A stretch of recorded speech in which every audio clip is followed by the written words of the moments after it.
तो बच्चों, आज का जो क्लास है उसमें हम लोग मध्यकालीन भारत यानी भारत का जो इतिहास है ना, मिडिवल हिस्ट्री, तो इसके बारे में हम लोग जो है कि स्टार्ट करेंगे। और बच्चे, आज आप लोगों की जो पहले 7 बजे से क्लासेस होती थी, अब वो क्लासेस 4 बजे से होंगी, ठीक है ना। टाइम थोड़ा चेंज हो गया है, तो अब ये क्लासेस आपका जो है कि 4 बजे से होगा। Good afternoon Pallavi.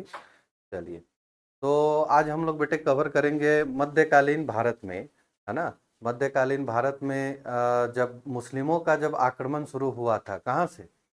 तुर्की से और अफगानिस्तान और अब इन सब साइडों से जो है, जो मुस्लिमों का जो आक्रमण शुरू हुआ था, इसके बारे में जरा हम लोग इसमें पढ़ने का प्रयास करेंगे। मध्यकालीन भारत में दरअसल क्या था, मध्य मेडिवल हिस्ट्री जब हम लोग पढ़ते हैं तो उसमें उसके इतिहास, मध्यकालीन भारत के इतिहास में हम लोग यही देखते हैं कि सबसे पहले तो मुस्लिमों का आक्रमण हुआ। फिर क्या हो रहा था? ऐसा नहीं हो रहा था कि मुस्लिम आक्रमण कर रहे हैं और आक्रमण करके आकर के वो लोग सीधा जीत जा रहे हैं या फिर पूरा कब्जा कर ले रहे हैं। ऐसा कभी हुआ ही नहीं। ये जब से मुस्लिम इन्वेजन भारत में हुआ, मुस्लिमों का प्रणाम, राधे राधे। हाँ, मुस्लिमों का जब से जो है कि इन्वेजन हुआ, रेजिस्टेंस यानी विरोध, है ना, यहाँ के जो राजा थे वो लोग उन्हें बराबर चुनौती देते थे, ठीक है। लेकिन आपसी एकता और एक जो सबसे बड़ी समस्या है, अगर हम इतिहास से लेकर अब तक चले, तो भारतीयों में, कुछ भारतीयों में यह समस्या होती है कि वो एक द्वेष, एक राग की वजह से क्या होता है, जा करके दुश्मन से मिल जाते हैं, है ना। ऐसा हमने कई सारे केसेस में देखा, है ना। और एक जो हमें पढ़ाया जाता है, जो इसमें हम लोग कवर करेंगे, पृथ्वीराज चौहान और जयचंद के बारे में। तो बेटे, ऐसा कुछ था नहीं, ये दरअसल एक झूठा प्रचार किया गया है अब तक। उसको भी हम लोग देखने का प्रयास करेंगे। दरअसल पृथ्वीराज चौहान ने मदद ही नहीं मांगी थी जयचंद से, तो जब मदद ही नहीं मांगी तो धोखा देने का सवाल ही नहीं पैदा होता है। हाँ, लेकिन आप जब छत्रपति संभाजी महाराज की कहानी देखेंगे तो उनके खुद के साले लोगों ने क्या किया था, उनके खुद के साले लोगों ने औरंगजेब से जाके मिल गए और क्या हुआ, उनको गिरफ्तार किया। तो इस तरह की जो समस्याएं आई हमारे इतिहास में, गुड इवनिंग हाँ, तो इस तरह की जो समस्याएं हमारे इतिहास में आई, इसकी वजह से बेटे काफी सारी प्रॉब्लम्स हुई, ठीक है ना। और ये जो मुस्लिम आक्रांता थे, जो कि बाहर से आए, ये लोग क्या हुआ, आक्रमण करने में और कुछ हद तक कब्जा करने में, है ना, और फिर बाद में अपना साम्राज्य बनाने में क्या हुआ, काफी सफल हो गए, ठीक है। तो आज हम लोग बेटे, आज हमारा जो टॉपिक है, आज हमारा टॉपिक है कि भारत, आज हम लोग अपने टॉपिक को कवर करेंगे जिसमें है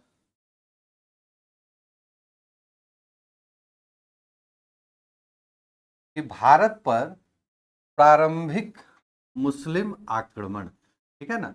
इससे पहले क्या, इससे पहले जब हम लोग एंसेंट हिस्ट्री पढ़ेंगे, ये टॉपिक हम लोग बाद में कवर करेंगे, तो उसमें हम लोग ये देखेंगे कि क्या हो रहा था। एक तो वैदिक काल था, वैदिक काल के बाद क्या था, काफी सारे वंश भारत में शुरू हुए, नंद वंश शुरू हुआ, मौर्य वंश शुरू हुआ, है ना। मौर्य वंश को कहा जाता है कि पहला साम्राज्य, है ना। ऐसा कुछ था नहीं, नंद वंश इससे पहले एक साम्राज्य था, ठीक है। और उससे पहले भी कई सारे साम्राज्य थे। और फिर मौर्य वंश, फिर गुप्त वंश आता है ना। गुप्त वंश के बारे में ज़्यादा हमें पढ़ाया नहीं जाता है, लेकिन पढ़ना चाहिए। हाँ, काफ़ी कुछ उसमें सीखने आदि को, सीखने को हमें मिलेगा। तो उसके बाद हम लोग आगे बढ़ते हैं बेटे। तो उसके बाद क्या होता है कि मध्यकालीन भारत की शुरुआत होती है। तो मध्यकालीन भारत में क्या होता है, मुस्लिमों का आक्रमण शुरू हो जाता है। ये कब से शुरू होता है, ये सारा ये आक्रमण वगैरह? ये आक्रमण आपको लगभग 690 ईस्वी के आसपास से ये सारा आक्रमण जो होता है हमारे यहाँ, ये सब शुरू हो जाता है। तो इसको हम लोग जरा देखेंगे इसमें, है ना। तो हमारा टॉपिक हो गया भारत पर प्रारंभिक मुस्लिम आक्रमण। पहले तो ये टॉपिक हम लोग कवर करेंगे। ये टॉपिक कवर करने के बाद बेटे हम लोग फिर इसके जो है कि प्रीवियस ईयर्स क्वेश्चन है, और भी काफ़ी सारे इंपॉर्टेंट क्वेश्चन है, वो सारे क्वेश्चंस हम लोग कवर करेंगे। बेटे, क्लास का टाइम बता दिए थे, निराशा देवी जी, क्लास का टाइम बता दिया गया था, है ना। ये पहले 7 बजे होता था क्लास, अब ये 7 बजे की जगह 4 बजे होगा, ठीक है। उस टाइम स्लॉट पर गौरव सर की क्लासेस चलेंगे, तो आप 4 बजे आकर के आप ज्वाइन कर सकते हो क्लास में, ठीक है ना। अब ये कंटिन्यू आपका 4 बजे ही क्लासेस होगा। और कोई किसी तरह की चेंजेज होंगे तो बता दिया जाता है आपको क्लासेस में। कल वाले क्लास में भी मैंने आपको ये टाइम चेंज के बारे में बताया था। चलिए, तो अब हम लोग अपने टॉपिक पे आते हैं। अब इसमें क्या है,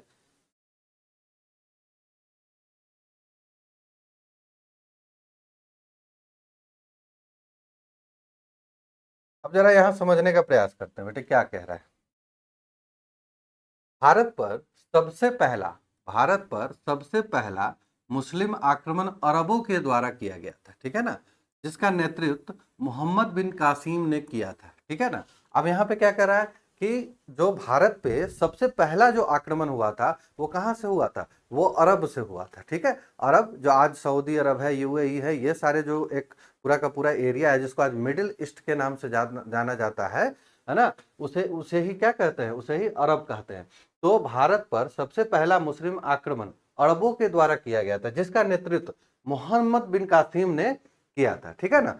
तो इसको जरा समझने का प्रयास करते हैं, इसमें क्या कह रहा है। अब देखो अरब में क्या चल रहा था उस वक्त। अरब में जब इस्लाम धर्म बना 626 ईस्वी के आसपास, है ना, कौन सा धर्म बना, इस्लाम। इस्लाम जो मजहब था, इस्लाम मजहब जब आया तो इसमें क्या हुआ, पहले तो यह मजहब था, है ना, पैगंबर मोहम्मद के द्वारा इसे एक मजहब का रूप दिया गया। लेकिन फिर क्या हुआ, पैगंबर मोहम्मद के उत्तराधिकारी कौन होंगे, इसको लेकर के क्या हुआ, विवाद शुरू हो गया, है ना, जिसमें अबू बकर और क्या कहते हैं हजरत अली के बीच में समस्याएं शुरू हुई और ये समस्या आगे बढ़ती गई। फिर क्या हुआ कि जो अरब के उस वक्त के राजा थे, मतलब वहाँ के जो किंग थे, उन्होंने क्या किया कि अब जैसे ये मजहब उस एरिया में फैला था, धीरे धीरे फैलने लग गया, तो क्या हुआ कि मजहब को एक राजनीतिक रंग देने का प्रयास किया गया, ठीक है ना, ताकि इस पे क्या किया जा सके, इस मजहब पे एक कब्जा किया जा सके और इसको राजनीतिक रूप से इसका प्रयोग किया जा सके। तो इसको लेकर के क्या हो रहे थे, इसको लेकर के कॉन्फ्लिक्ट्स क्रिएट हो रहे थे, है ना, काफी विवाद चल रहा था, ठीक है बेटे। तो इसी में क्या होता है कि एक तो पहले वहीं पर काफी युद्ध होते हैं, है ना, अरब में ही काफी युद्ध होते हैं, और उसके बाद उस युद्ध में जो विजयी होता है वो विजयी होने वाला जो विजयी होने के बाद एक वंश की स्थापना होती है, उस वंश का नाम होता है उमैयद वंश। उस वंश का नाम होता है उमैयद उमैयद उस वंश का नाम होता है उमैयद वंश, है ना।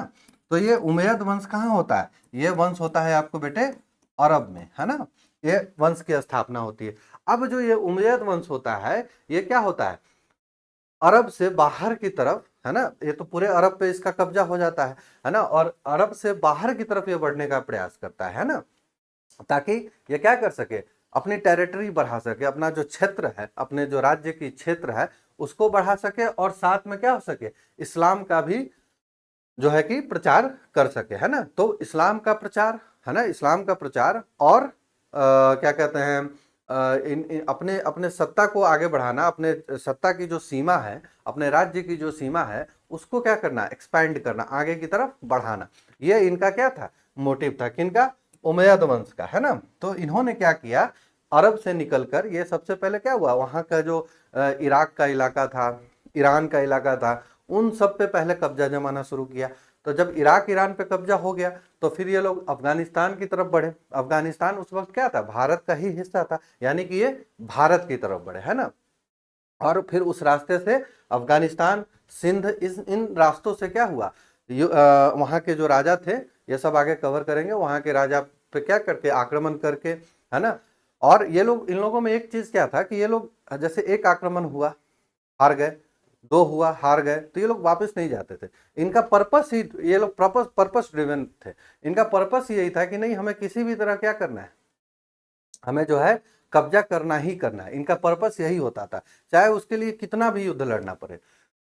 तो ये लोग युद्ध से जो है कि थोप करके आप कहिए कि कंटिन्यूअसली कितनी भी बार हार जाए फिर भी ये लोग युद्ध करते थे। अब जैसे मोहम्मद गौरी जो था वो आया तो पृथ्वीराज चौहान से 17 युद्ध हुआ और 17 युद्ध में उसे हार का सामना करना पड़ा, लेकिन अंतिम युद्ध जो होता है उस युद्ध में क्या होता है, मोहम्मद गौरी विजयी हो जाता है ना। और फिर क्या होता है, भारत में जो है कि मुस्लिम साम्राज्य की स्थापना होने लग जाती है, फिर गुलाम वंश यानी मुमलक वंश आ जाता है और ये सारी चीजें होती है। तो आज हम लोगों का जो टॉपिक है वो सिर्फ इस पे केंद्रित है कि मुस्लिमों का आक्रमण की शुरुआत कैसे हुई थी, ठीक है। तो अब इसमें कह रहा है कि भारत पे मुस्लिम आक्रमण सबसे पहले अरबों द्वारा हुआ, तो अरब से किस वंश के द्वारा हुआ, ये चीज मैंने आपको यहाँ पे कवर कर दिया है, ठीक है। अब आता है कि उसका नेतृत्व जो था, उसका नेतृत्व कौन कर रहा था? ये मोहम्मद बिन कासिम कर रहा था। कौन कर रहा था? मोहम्मद बिन कासिम इसका नेतृत्व कर रहा था। और ये मोहम्मद बिन कासिम जो था, ये मात्र 17 साल का था। ठीक है, कितने साल का था?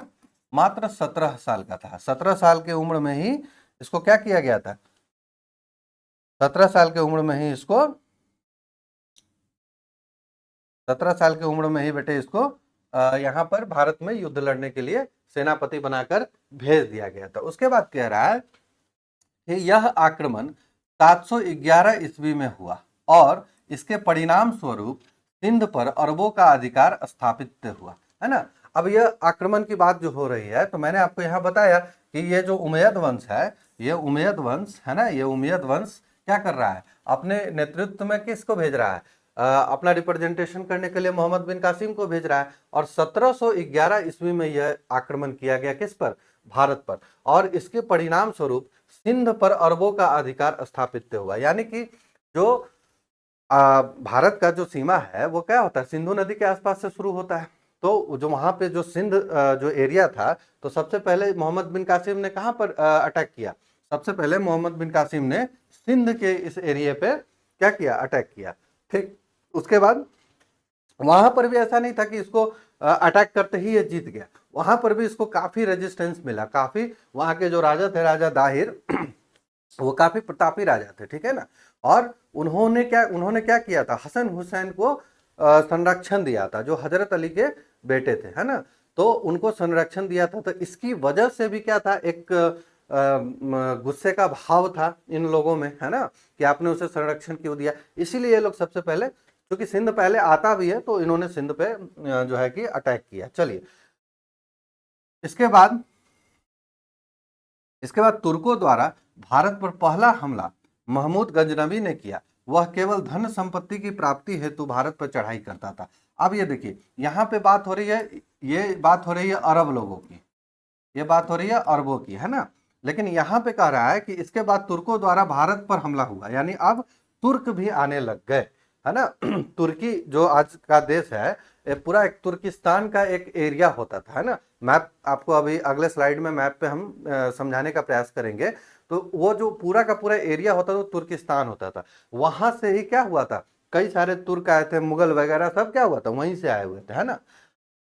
तो इसके बाद तुर्कों द्वारा भारत पर पहला हमला महमूद गजनवी ने किया, है ना। महमूद गजनवी नाम का एक आदमी था, उसने क्या किया था? वो तुर्किस्तान से बिलोंग करता था, और उसने क्या किया था? पहला हमला किया था भारत पर, है ना। और उसका पर्पस कोई यहाँ पर अटैक करके, है ना, इस्लाम धर्म का प्रचार करना या ये सब नहीं था, है ना, या फिर अपना साम्राज्य बनाना, ये सब नहीं था। इसका पर्पस क्या था? इसका पर्पस बस इतना था कि धन संपत्ति की प्राप्ति हो। यानी कि ये अटैक करे, हराए, और क्या करे? जितनी भी धन संपदा है उसको लूट करके फिर वापस अपने अरब में चला जाए। तो उसने क्या किया था? लगभग 1000 ईस्वी से लेकर के 1027 ईस्वी के मध्य, है ना, मध्य 17 बार भारत पर आक्रमण किया, है ना। 17 बार भारत पर आक्रमण किया था। अच्छा, इसमें एक चीज क्या होता है, इसमें हमें एक चीज देखिए, हमारे इतिहास में काफी सारी चीजों को छोड़ दिया गया है। जहां पर भी भारतीय राजा ने क्या किया था? बाहर के आक्रमणों को बुरी तरह कुचला था, उस चीजों को हटा दिया गया हमारे इतिहास से, और सिर्फ जो बाहर के आक्रांता है उनका गुणगान किया गया था। इसी बीच में क्या होता है, जब अब यहाँ पे हमें क्या दिखा रहा है? मोहम्मद बिन कासिम के बारे में जब पढ़ेंगे तो उसमें हम बताएंगे आगे और क्या हुआ था उसमें, ठीक है ना। लेकिन यहाँ पे एक और हमला होता है ना, एक और हमला होता है भारत पे इसी समय में, है ना। इसी समय के अराउंड क्या होता है? एक और हमला होता है। वो हमला कहाँ होता है? वो हमला होता है आप, और वो जो युद्ध होता है वो आपको यूपी के बहराइच में होता है ना। तो उस युद्ध में क्या होता है? उस युद्ध में जो गाजी सलार मसूद नाम का एक व्यक्ति होता है, गाजी सलार मसूद। तो गाजी सलार मसूद जो होता है, यह क्या करता है कि बहराइच पर हमला करता है। अब बहराइच पर उस वक्त के राजा कौन थे? वहां के राजा थे राजा सुहेल देव, राजा सुहेल देव, है ना। तो राजा सुहेल देव, है ना। तो गाजी सलार मसूद और राजा सुहेल देव के बीच में युद्ध होता है, और इस युद्ध में राजा सुहेल देव गाजी सलार मसूद को इतनी बुरी तरीके से हराते हैं और लगभग उनकी पूरी आर्मी को, है ना, वहां पे क्या कर दिया जाता है, साफ कर दिया जाता है, खत्म कर दिया जाता है पूरी तरीके से। और इस युद्ध के बाद इतना डर अरब में बैठ जाता है कि अरब से जो आक्रमण का जो सिलसिला होता है ये पूरी तरह से खत्म हो जाता है। आगे आपको हम पढ़ाएंगे कि सबसे पहले मोहम्मद बिन कासिम अरब से आता है ना, लेकिन मोहम्मद बिन कासिम के साथ भी कुछ ऐसी चीजें होती है, हाँ, जिसकी वजह से क्या होता है, अरब से भारत पे अटैक होना रुक जाता है, ठीक है ना। लेकिन अरब से अगर रुक रहा है तो फिर क्या हो रहा है, आपको तुर्की से शुरू हो जा रहा है। तब तक अफगानिस्तान में क्या हो गया है, पूरा का पूरा इस्लामिक हो चुका है। तो अफगानिस्तान से भी कई सारे जो वहां के शासक थे वो लोग भी क्या कर रहे हैं, भारत के अन्य हिस्सों में जा जाकर अटैक करना शुरू कर देते हैं। तो यहाँ राजा सुहेल देव की बात हो गई कि इन्होंने इस तरीके से सलार मसूद को हराया था कि उसके सेना का एक व्यक्ति भी नहीं बचा था। और इतनी क्रूरता के साथ पहली बार एक भारतीय राजा ने जवाब दिया था। इसके बाद क्या हुआ था कि 300 सालों तक कोई आक्रमण भारत पे नहीं हुआ था। 300 सालों तक बेटे कोई भी आक्रमण भारत पे नहीं हुआ था। आप देख सकते हो पहला जब ये क्या नाम है, मोहम्मद बिन कासिम ने पहला हमला कब किया, 711 में। अब आप यहां देख रहे हो दूसरा हमला कब हो रहा है भारत पे, फिर ये इसको हिस्टोरियन ने गायब कर दिया बीच से, है ना, बीच में ये भी हमला हुआ था। तो फिर 711 के बाद सीधा कब हो रहा है, 1000 और 1000 ईस्वी में, ठीक है। आप देख सकते हो 300 सालों का गैप है। आप यहाँ पे देख सकते हो कि 300 सालों का यहाँ पर गैप है ना। इन 300 सालों में इसी वक्त क्या हुआ था, गाजी सलार मसूद ने यहाँ हमला किया और इसको बुरी तरीके से हराया गया था।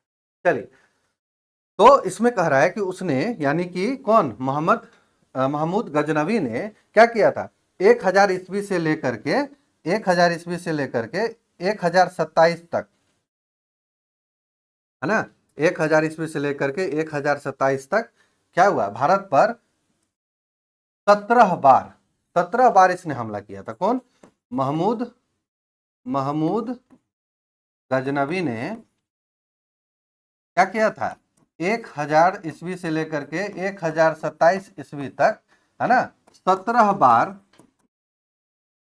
बार हमला किया। इसके हमले का बस यही उद्देश्य होता था कि हमें क्या करना है, लूट खसोट करना है और वापस चले जाना है, ठीक है, ठीक। और जिसे वह, अब जो ये हमला करता था तो एक मोटिव होता था उसका कि हमें धन संपदा लूटना है, लेकिन इसे वो क्या कहता था, इसे वो जिहाद का नाम देता। तो ये कहता था कि हम क्या कर रहे हैं, हम जिहाद कर रहे हैं, ठीक है। और उसका पहला आक्रमण जो था वो 1000 ईस्वी में, 1001 ईस्वी में हुआ था। तो 1001 ईस्वी से हमला शुरू करके 1027 ईस्वी तक इसने लगभग 17 बार भारत पे हमला किया। इसका जब मूड होता था, जब इसके पास क्या होता था, पैसे घटते थे, ये अपनी सेना को क्या करता था, टाइप करके वापस से आकर के हमला करता था, ठीक है। और यहाँ से क्या होता था, हमला किया, किसी एक एरिया में हमला किया, है ना, वहां के मंदिर वगैरह को लूटा और वापस चला गया, है ना। तो इसका क्या हो रहा था, इसका डायरेक्ट कॉन्फ्लिक्ट वहां के किसी राजा से जल्दी होता नहीं था, ये कुछ किसी किसी एरिया में करके अपना निकल जाता था। ये इसका एक तरीका था।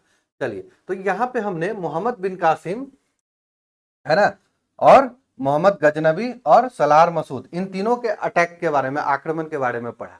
मोहम्मद बिन कासिम 711 ईस्वी में क्या हुआ, अटैक किया सिंध पर और वहां पर वहां के राजा को हरा के अधिकार किया। फिर उसके बाद गाजी सलार मसूद करता है और फिर क्या होता है, गाजी सलार मसूद को इतनी बुरी तरीके से मारा जाता है, हराया जाता है ना, कि उसके 300 सालों तक कोई हमला नहीं होता है भारत पे। और मोहम्मद बिन कासिम के साथ भी कुछ दूसरा कुछ होता है।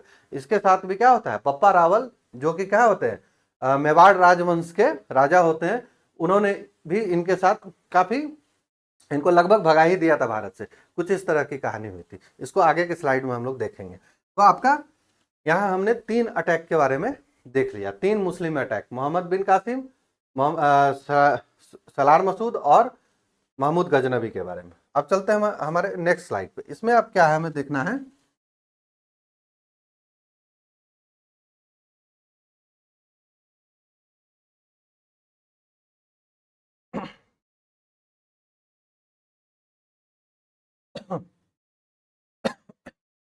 सॉरी, हाँ, तो बेटे इसमें जरा हम लोग समझने का प्रयास करते हैं क्या कह रहा है।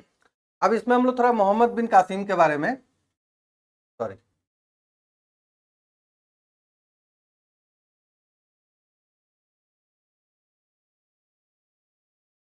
अब यहाँ से बेटे जरा हम लोग डिटेल्ड में एक एक चीज को पढ़ेंगे, है ना। समरी तो देख लिया हमने, अब जरा इसमें डिटेल्ड में देखते हैं इसमें क्या कह रहा है।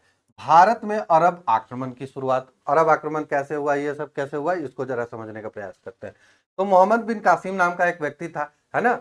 वो क्या करता है, भारत पे पहला अरब आक्रमण करता है, ठीक है। मोहम्मद बिन कासिम जो था उसका जन्म कब हुआ था, 31 दिसंबर 695 ईस्वी में, और मृत्यु हुआ था 18 जुलाई 715 ईस्वी में, है ना। तो आप ये देख सकते हैं कि ये लगभग कितने साल का था, ये लगभग आपको क्या कहते हैं कि इसकी मृत्यु जो हुई थी, इसकी मृत्यु लगभग 20 सालों में इसकी मृत्यु हो गई थी, ठीक है। और 17 साल में इसने क्या किया था, 17 साल का जब था तो ये भारत पर आक्रमण करने आया था, ठीक है। किसकी तरफ से आया था, मैंने आपको बताया, उमैयद वंश, है ना। कौन सा वंश, उमैयद वंश की तरफ से आया था। तो उमैयद वंश के अधीन एक युवा सैनिक, मोहम्मद बिन कासिम कौन था, उमैयद वंश के अधीन एक युवा सैनिक था। उसने केवल 17 वर्ष की आयु में भारत के सिंध प्रांत पर विजय प्राप्त की और इस क्षेत्र में मुस्लिम शासन की नींव रखी। उसने सिंध के राजा ताहिर को पराजित किया, जिनकी हत्या के बाद उनका सिर हजाज बिन यूसुफ के पास बगदाद भेजा गया। अब ये हजाज बिन यूसुफ कौन था, हजाज बिन यूसुफ जो है इसका इसका जो है चाचा था, है ना। हजाज बिन यूसुफ इसका क्या था, हजाज बिन यूसुफ इसका चाचा था, ठीक है। और इसी के पैरवी पर उमैयद वंश के जो का जो बादशाह था, है ना, इसी के पैरवी पे मोहम्मद बिन कासिम को क्या करता है, मोहम्मद बिन कासिम को भारत भेजता है ना, हमला करने के लिए। अब क्या होता है कि सिंध के जो राजा होते हैं, राजा दाहिर, ये काफी प्रेस्टिजियस राजा होते हैं, ना। ये इनकी जो इनके राज्य में जो इनकी जो इनका जो इनके शासन काल में जो इनका राज्य होता है वो काफी ज्यादा फलित राज्य होता है, काफी फला फूला राज्य होता है, ठीक है ना। और लोग काफी खुश होते हैं।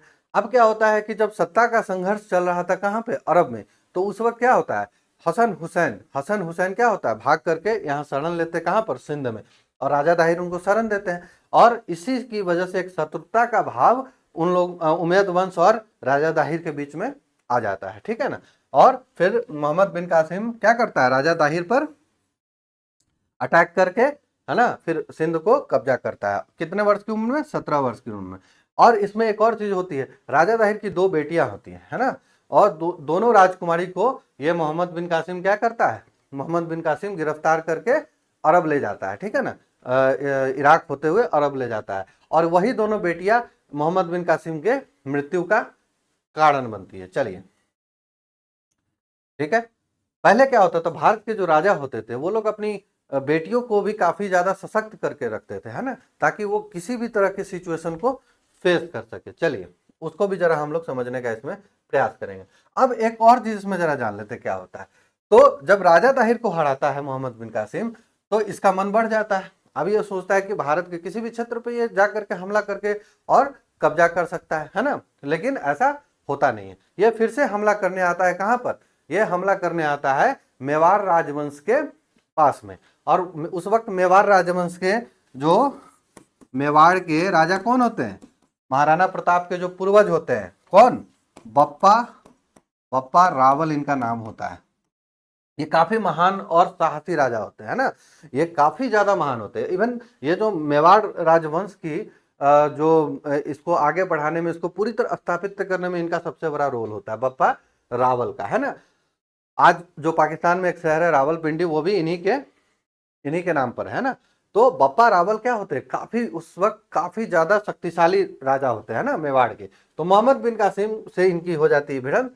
तो बप्पा रावल क्या करते हैं, भारत के कई और राजाओं को एकत्रित करते हैं, उनको सबको संदेश देते हैं कि आप लोग क्या कीजिए, हमारे बैकअप में रहिए और जो भारत की टेरिटरी उसकी रक्षा करिए। और बप्पा रावल क्या करते हैं, जो सिंध होते हुए मोहम्मद बिन कासिम को पहले तो हराते हैं, बुरी तरह हराते हैं। ये आपको भारत जो हमें पढ़ना है उसके हिस्ट्री टेक्स्ट बुक से हटा दिया गया। मैंने आपको पहले ही बताया कि भारतीय राजा जहां भी विजय प्राप्त किए, जहां भी उनका गुणगान होना चाहिए उसको हटा दिया गया, और जो विदेशी आक्रांता थे उनके बारे में पढ़ाया गया।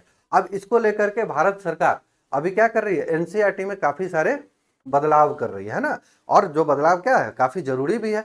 हमारे जो राजा थे, हमारे जो पूर्वज थे, उनकी वीरता, उनकी बहादुरता के बारे में हमें पढ़ना ज्यादा जरूरी है ना, इन स्पाइट ऑफ कि बाहर के जो लोग आए थे उनके बारे में, ठीक है ना। तो ये चीजें है। तो बप्पा रावल क्या करते हैं, पहले तो हराते हैं, फिर मोहम्मद बिन कासिम को लगभग अपने घोड़े से बांध कर बड़ी बुरी तरीके से इसको घसीट कर, समझिए कि भारत की सीमा से बाहर ईरान तक छोड़ करके आते हैं, है ना, किसको, मोहम्मद बिन कासिम को। फिर ये दोबारा भारत में कभी आने की हिम्मत नहीं करता है। कौन, मोहम्मद बिन कासिम, ठीक। और हमारे किताबों में बस यहीं तक पढ़ाया गया, ठीक है। चलिए, तो ये मोहम्मद बिन कासिम के बारे में हो गया। इसने क्या किया, राजा दाहिर को हरा के सिंध पे कब्जा किया और उनकी दोनों बेटियों को लेकर के गया। जब अरब में इनकी दोनों बेटियों को लेकर के जाया गया तो वहां के जो वहां के उमैयद वंश के जो राजा थे, उनके सामने उनकी बेटियों ने क्या किया, मोहम्मद बिन कासिम के बारे में काफी सारी बातें कह दी। हाँ, कि इसने हमारे साथ काफी बुरा बर्ताव किया, हमारे जो काफी सारी चीजें। उसकी वजह से क्या हुआ, जो वहां के राजा थे तो वो काफी क्रोधित हुए। इसलिए क्रोधित नहीं हुए कि इसने बुरा बर्ताव किया, इसलिए क्रोधित हुए कि वह जो युद्ध बंदी थी वो डायरेक्ट राजा के पास पेश होनी चाहिए। उसके साथ जो भी अभद्रता, जो भी, है ना, बलात्कार आदि के केसेस जो होते थे उस वक्त, है ना, बाहर के आक्रांता आकर के ये सब करते थे। क्योंकि भारत के राजाओं के भारत के जो राजा होते थे वो नियम कानून से बहुत चलते थे, है ना। लेकिन इस तरीके की चीजें क्या था, बाहर जो आक्रांता लोग थे उनके बीच में तो ऐसी चीजें नहीं थी। इसलिए क्या होता है, मोहम्मद बिन कासिम को मौत के घाट उतार दिया जाता है। चलिए, अब क्या है, अब हमारा जो नेक्स्ट टॉपिक है,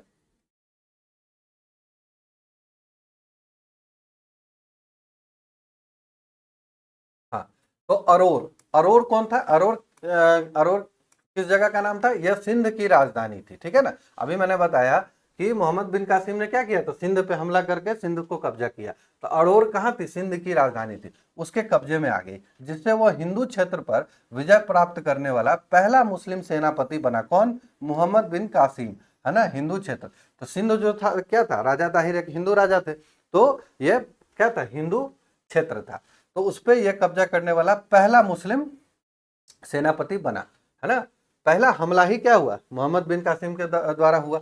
अच्छा, उसकी नियुक्ति उसके चाचा और इराक के तत्कालीन गवर्नर हजरात बिन यूसुफ, मैंने आपको बताया पिछले स्लाइड में, ये जो उसकी नियुक्ति होती है उसके जो चाचा होते हैं, और वो कौन होते हैं, इराक के गवर्नर होते हैं। मैंने बताया कि उमैयद वंश जो होता है वो क्या करता है, जो पैगंबर मोहम्मद का जो फैमिली होता है उससे इस्लाम मजहब का जो इंटाइटल होता है उसको लेकर के उमैयद वंश क्या होता है, अपने पास ले लेता है, ताकि क्या कर सके, वो इसको पॉलिटिकल, राजनीतिक रूप से भी इसका फायदा उठा सके। और फिर क्या हुआ, ये अरब, पहले तो अरब में काफी लड़ाइयाँ होती है, और पहले उमैयद वंश क्या करते हैं, अरब वालों, अरब पे कब्जा करते हैं, अपने ही देश पे कब्जा करते हैं। और वहां पे कब्जा करने के बाद फिर क्या होता है, अपनी टेरिटरी को एक्सपेंड करने का, जो है कि अपने क्षेत्र को बढ़ाने का प्रयास करते हैं। और फिर क्या होता है, इराक, ईरान, वो सब जो एरिया होता है, जॉर्डन, पहले उन सब एरिया को कब्जे में लेते हैं। तो क्या होता है, इराक को कब्जा में लेने के बाद वहां का गवर्नर किसको नियुक्त किया जाता है, हजाज बिन यूसुफ। हजाज बिन यूसुफ का ही जो है भतीजा होता है कौन, मोहम्मद बिन कासिम, ठीक है। तो इसी के रिकमेंडेशन पे इसको यहाँ का राजा, यहाँ का सेनापति बनाया जाता है। उससे पहले क्या होता है कि वह मकरान की सीमावर्ती क्षेत्र का अधिकारी था, है ना। मकरान क्षेत्र था जो इराक के पास में ही पड़ता है, इराक में ही पड़ता है। तो वहां का क्या था, ये बस एक एक सीमावर्ती क्षेत्र था, वहां पे एक इसको एक अधिकारी के रूप में नियुक्त किया गया था। उसका अभियान पूर्ण रूप से योजनाबद्ध था और उसे सिंध की दिशा में विजय के लिए भेजा गया था, ठीक है। तो ये हो गई हमारे पास मोहम्मद बिन कासिम की चर्चा।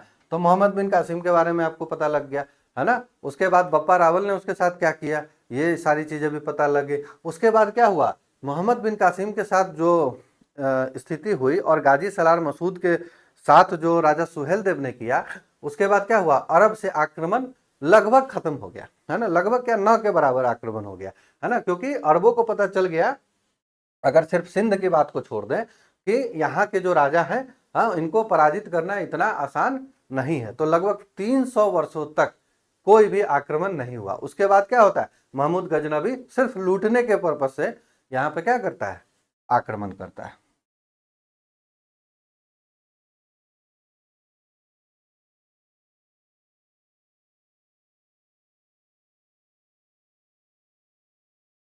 चलिए, अब इसी में आता है रेवाड़ का युद्ध और शासन व्यवस्था। रेवाड़ का युद्ध और शासन व्यवस्था। तो रेवाड़ की लड़ाई में मोहम्मद बिन कासिम ने राजा ताहिर को हराया। अब कौन सा युद्ध हुआ था, युद्ध का नाम भी पूछा जा सकता है ना। तो युद्ध, उस युद्ध का नाम था रेवाड़ का युद्ध। एक रेवाड़ नाम की जगह, वहां पे यह युद्ध होता है। किसके बीच में? राजा ताहिर जो सिंध के राजा थे और मोहम्मद बिन कासिम के बीच में। इसके बाद सिंध और मुल्तान उसके अधीन आ गए, है ना। तो सिंध और मुल्तान जो आज के पाकिस्तान में पड़ता है, वो क्या होता है? मोहम्मद बिन कासिम के अधीन आ जाता है। और उसने मुल्तान को सोने का नगर कहा। अब मैंने आपको बताया कि राजा ताहिर जो थे वो क्या थे? काफी प्रेस्टिजियस राजा थे। उनके अंदर में जो उनका राज्य था वो काफी ज्यादा विकसित था, है ना। इसकी वजह से क्या था, जब मोहम्मद बिन कासिम ने मुल्तान पे कब्जा किया तो इसे सोने का नगर कहा। विजय के पश्चात सिंध क्षेत्र में अरबी शासन प्रणाली लागू की गई। अब जो स्वाभाविक सी बात है कि आपने कब्जा किया तो आप अपनी ही शासन व्यवस्था को वहां पर लगाओगे। तो वही क्या हुआ, अरबी शासन प्रणाली को वहां पर लगाया गया, जो उस काल में अपेक्षाकृत उदार मानी जाती थी। उस काल में ये उदार मानी जाती थी, ठीक है ना। क्योंकि अब तक क्या था, जो वहां के लोग थे वो इस तरह की शासन प्रणाली के बारे में जानते नहीं थे, इसीलिए उन्हें ऐसा लगा कि ये उदार था। लेकिन बाद में उनकी बहुत जल्दी उनकी गलतफहमी दूर हो गई। यह उदारता मुख्यतः इस कारण थी कि उस समय इस्लामिक कानून की व्यवस्था कठोर नहीं थी, है ना। जबकि तुर्क और मुगल काल में शासकीय दृष्टिकोण अधिक कठोर और अनुशासनिक हो गए। अब चूंकि ये लोग तो अभी क्या हो रहा है, अटैक कर रहे हैं, आक्रमण करके सिर्फ कब्जा ही कर रहे हैं, है ना। अभी ये लोग स्टेबल हुए नहीं है। अब मैंने आपको क्या बताया कि मोहम्मद बिन कासिम सिंध को कब्जा करने के बाद मेवाड़ की तरफ बढ़ता है ना। जो महाराणा प्रताप के पूर्वजों का जो उस वक्त का ये एरिया होता है बप्पा रावल के अंडर में। और क्या होता है, भारत के कई राजा बप्पा रावल के नेतृत्व में मोहम्मद बिन कासिम को बुरी तरीके से हराते हुए और बंदी बना करके ईरान तक छोड़ करके आते हैं। उसके बाद क्या होता है, मोहम्मद बिन कासिम दोबारा कभी भारत पे आता नहीं है हमला करने, ठीक है। तो अब यही बताया जा रहा है कि ये उदार थी। लेकिन बाद में जब तुर्क और मुगलों का शासनकाल चला तो इसमें क्या हुआ, इसमें जो ये उदारता थी ये पूरी तरीके से खत्म हो गई और क्या हो गया, कठोर और अनुशासनिक हो गया ये चीज, ठीक है ना। तो ये चीजें हैं। तो ये था आपका रैवार का युद्ध, है ना, और शासन व्यवस्था। चलिए,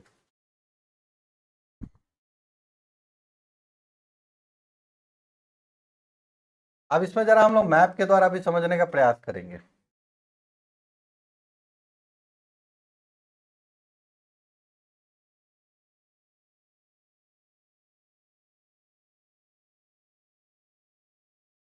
अब कह रहा है, तो यहां तक हमने देखा कि भारत पे अरब आक्रमण। अब चूंकि मैंने बताया कि बप्पा रावल के का जो इनिशिएटिव था, बप्पा रावल का जो बप्पा रावल ने और कई भारतीय राजाओं ने जब मोहम्मद बिन कासिम को हराया, उसके बाद से अरब से आक्रमण ही रुक गया। और राजा सुहेल देव के बारे में बताया मैंने आपको। तो अब यहाँ पर क्या हुआ, जब अरब से आक्रमण रुकता है तो भारत पे तुर्क से आक्रमण शुरू हो जाता है, तुर्क से, तुर्किये से, है ना, क्या कहते, तुर्किस्तान से, ठीक है। तो अब जरा समझने का प्रयास करते हैं कि तुर्क वाला रीजन कहां पे है। अब इस मैप से जरा देखिए,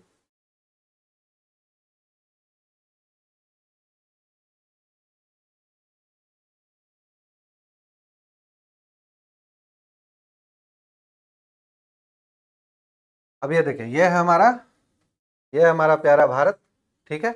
और यहाँ पे क्या हो रहा है, ये पूरा का पूरा जो क्षेत्र है आपका, ये अरब क्षेत्र है, ठीक है।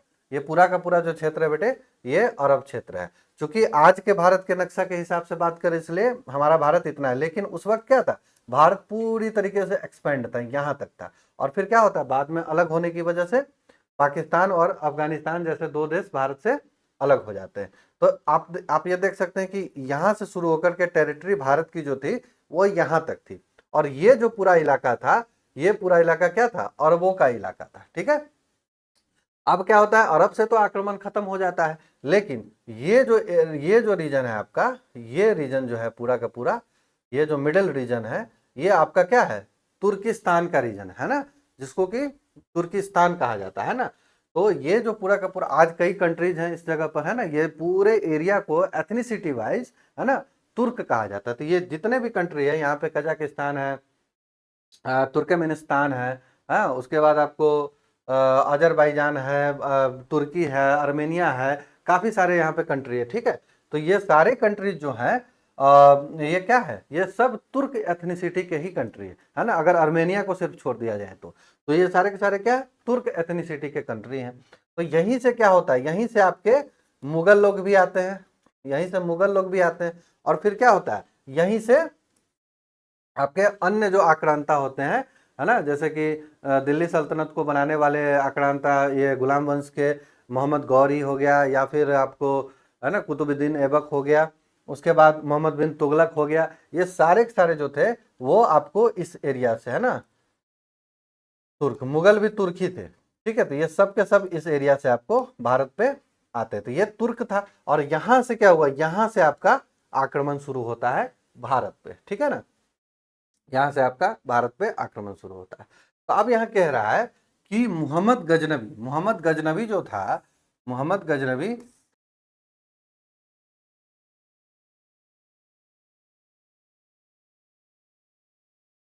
हाँ, तो मोहम्मद गजनबी जो था, मोहम्मद गजनबी का जन्म कब होता है, 971 ईस्वी में, 971 से लेकर के 1030 ईस्वी तक इसका जो लाइफ लाइफ स्पैन है।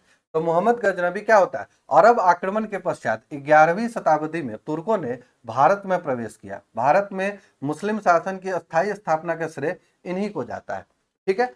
तो मैंने बताया आपको कि क्या होता है यहाँ पर, यहाँ पे जब ये यहाँ से हमला खत्म हो जाता है, ये अरब रीजन है, ये कौन सा रीजन है, ये आपका अरब रीजन है। अब जब यहाँ से खत्म हो जाता है तो आप, अच्छा, आपको इंडियन नेशनल मूवमेंट में मैंने पढ़ाया था ना कि इंडियन नेशनल मूवमेंट में जो ये पूरा का पूरा एरिया होता है, ये पूरा का पूरा एरिया, ये क्या हो जाता है, ये ऑटोमन एम्पायर का पार्ट होता है, ऑटोमन एम्पायर का, यानी कि मिडिल ईस्ट और पूरा तुर्कमेनिस्तान का जो एरिया होता है, ये क्या होता है आपका, ये होता है आपको ऑटोमन एम्पायर का जो पार्ट होता है, ठीक है। अब क्या हो रहा है कि यहां से हमला रुक रहा है, लेकिन यहां से हमला शुरू हो जा रहा है, कहां से, आपके तुर्कों से, तुर्क से, ठीक है ना। तो तुर्क लोग जो होते हैं, शुरुआत में तो मोहम्मद गजनबी सिर्फ धन और सोना वगैरह लूटने के लिए क्या करता है, भारत पे हमला करता है। लेकिन बाद में क्या होता है, धीरे धीरे ये लोग सिर्फ हमला करने तक ही सीमित नहीं रहते, लूटपाट करने तक ही सीमित नहीं रहते, ये लोग क्या करते हैं, भारत में अपना साम्राज्य भी शुरू करना स्टार्ट करना शुरू कर देते हैं। तो तुर्कों ने भारत पे हम प्रवेश किया, और भारत में मुस्लिम शासन की अस्थायी स्थापना का श्रेय इन्हीं को जाता है, किनको जाता है, तुर्कों को जाता है, ठीक है। तो आप देख सकते हैं कि मोहम्मद गजनबी से शुरू होकर के मुगल वंश तक, जब तक मुगलों को मराठा लोग हरा करके भारत का कब्जा, लगभग 2/3 भारत पे मराठाओं का कब्जा हो जाता है, फिर अंग्रेजों और मराठाओं में युद्ध होता है, तब जाकर के अंग्रेज भारत का जो कंट्रोल है वो किससे लेते हैं, मराठाओं से लेते हैं, मुगलों से नहीं लेते। तो महमूद गजनबी ने 1001 ईस्वी में भारत पर पहला हमला किया था, कब किया था, 1001 ईस्वी में, और इसने लगभग 1001 ईस्वी से लेकर के 1027 ईस्वी तक लगभग 17 बार भारत पे हमला किया, कितनी बार, 17 बार भारत पे हमला किया, ठीक है।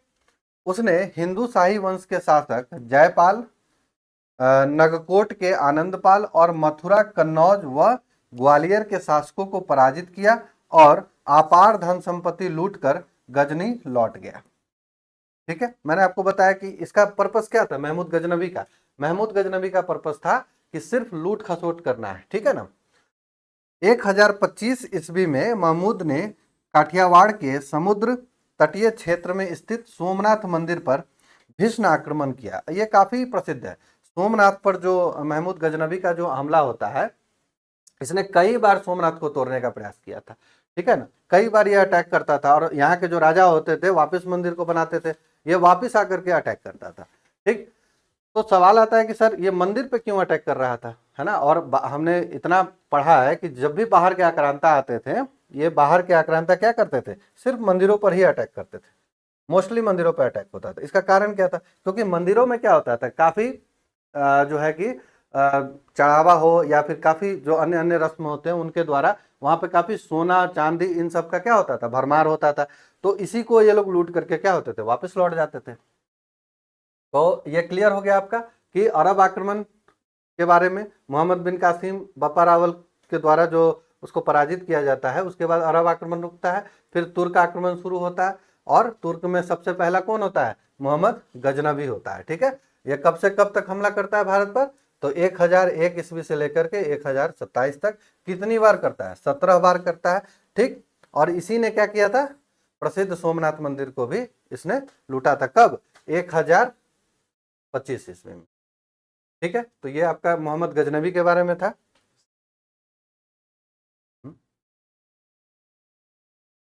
हाँ। तो बेटे तो मोहम्मद गजनवी के बाद हम लोग शुरू करेंगे मोहम्मद गौरी के बारे में। ठीक है ना, तो मोहम्मद गौरी के बारे में हम लोग नेक्स्ट क्लास में जो है इसको, हाँ, तो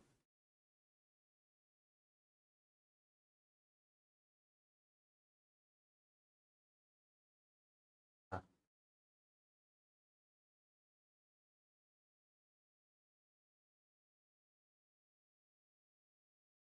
तो मोहम्मद गजनवी के बारे में थोड़ा सा और जान लें हम लोग। तो महमूद गजनवी को एशिया का एक प्रसिद्ध मुस्लिम सेना नायक माना जाता था। वह कला, साहित्य और विद्वानों का संरक्षक था, जिसमें फिरदौसी और अल बरून जैसे विद्वान भी शामिल थे। अल बरूनी, इन सब के बारे में हम लोग आगे के क्लासेस में जानेंगे, है ना। कुछ लोग उसे इस्लाम का रक्षक भी मानते थे, जबकि अन्य उसे हिंदू, जैन व बौद्ध मंदिर के विध्वंसकों के रूप में भी याद करते हैं। ठीक है, उसने भारत में मुस्लिम शासन की नींव रख उपमहाद्वीप की राजनीति, धर्म और संस्कृति को अस्थायी रूप से बदल दिया। तो ये था मोहम्मद गजनबी के बारे में। अब इसमें बेटे आगे फिर मोहम्मद गौरी के बारे में पढ़ना है। वो भी एक तुर्क था जो कि आकर के हमला किया था। तो इन सारी चीजों को हम लोग कवर करेंगे अपने नेक्स्ट क्लास में। ठीक है बेटे, चलिए। तो क्लासेस की टाइमिंग आप लोग को बता चुके हैं, अब 4 बजे से हो गया है। तो आप लोग कल से प्लीज 4 बजे क्लास को ज्वाइन कर लीजिए। थैंक यू सो मच, मिलते हैं नेक्स्ट क्लास में।